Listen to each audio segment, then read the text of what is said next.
এক দারুণ ভিউর সাথে আমরা কিন্তু পৌঁছে গেছি এখন আটাল টানেলে একদম বাইরে।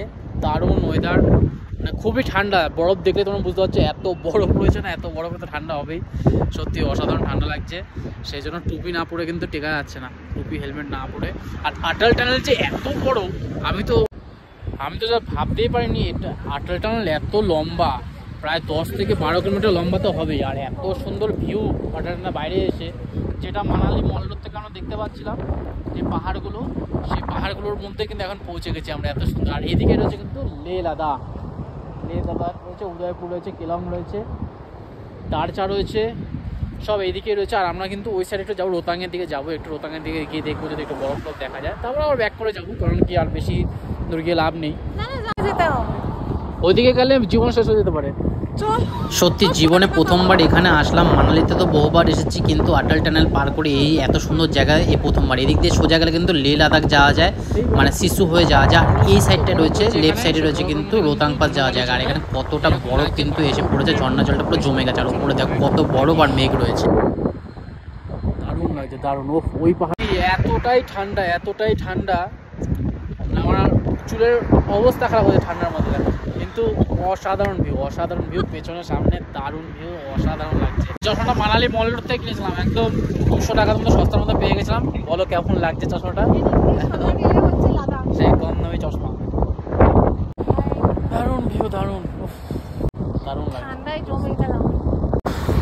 সবাই বলছে খুব স্নোফল হচ্ছে, সেই জন্য কিন্তু আমরা উপরের দিকে এগিয়ে যাচ্ছি। আর এখানে কিন্তু বৃষ্টি হচ্ছে, আর খুবই ঠান্ডা। এত ঠান্ডার মধ্যে বৃষ্টি সত্যি প্যাথেটিক। আর রেনকোট থাকলে সুবিধা হতো, আমি বুঝতে পারিনি। রেনকোটটা তোমরা ক্যারি করো, পাহাড়ের যে কোনো প্রান্তেই যাও না কেন সবসময় রেনকোট ক্যারি করা উচিত।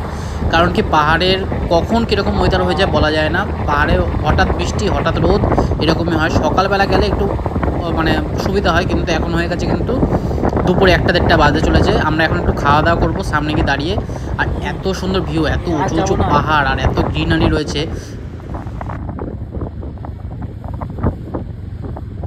স্নো টাচ ক্যাফে, ও দারুণ। আমরা এখন এসেছি কিলাংয়ে, এখানে বৃষ্টি হচ্ছে আর ঠান্ডা, মানে বিশাল মারাত্মক ঠান্ডা রয়েছে। আর এখানে একটু খাওয়া দাওয়া করবো এখন। খাওয়া দাওয়ার মধ্যে এখানে রয়েছে মেনু কার্ড রয়েছে, এটা মেনু কার্ডে এই আইটেম। এখানে একটু প্রাইস কস্টলি আছে, সব জায়গাতেই একই সেম প্রাইস আছে। যাই হোক একটু খাওয়া দাওয়া করি, কারণ ঠান্ডায় বাইরে জমে যাচ্ছে, বৃষ্টির মধ্যে জ্বালাতে পারছিলাম না, হাত পা জমে যাচ্ছিলো।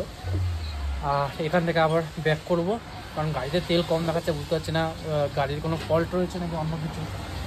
যাই হোক বৃষ্টিটা থামলে খাওয়া দাওয়া করে এখান থেকে বেরোবো। দুপুরে এখন লাঞ্চ করছি, হালকা করে রুটি নিয়েছি আর ডাল ফ্রাই নিয়েছি, তার সাথে চা নিয়েছি। দেখা যাক কতক্ষণে কী হয়। এখানে রান্নাবান্না চলছে।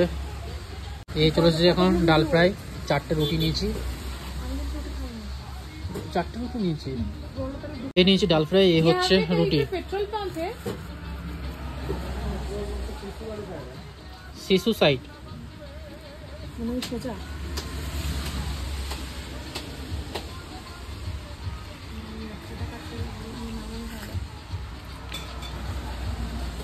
ধোয়াটা গরম, কিন্তু গরমই লাগছে না, এতটাই ঠান্ডা।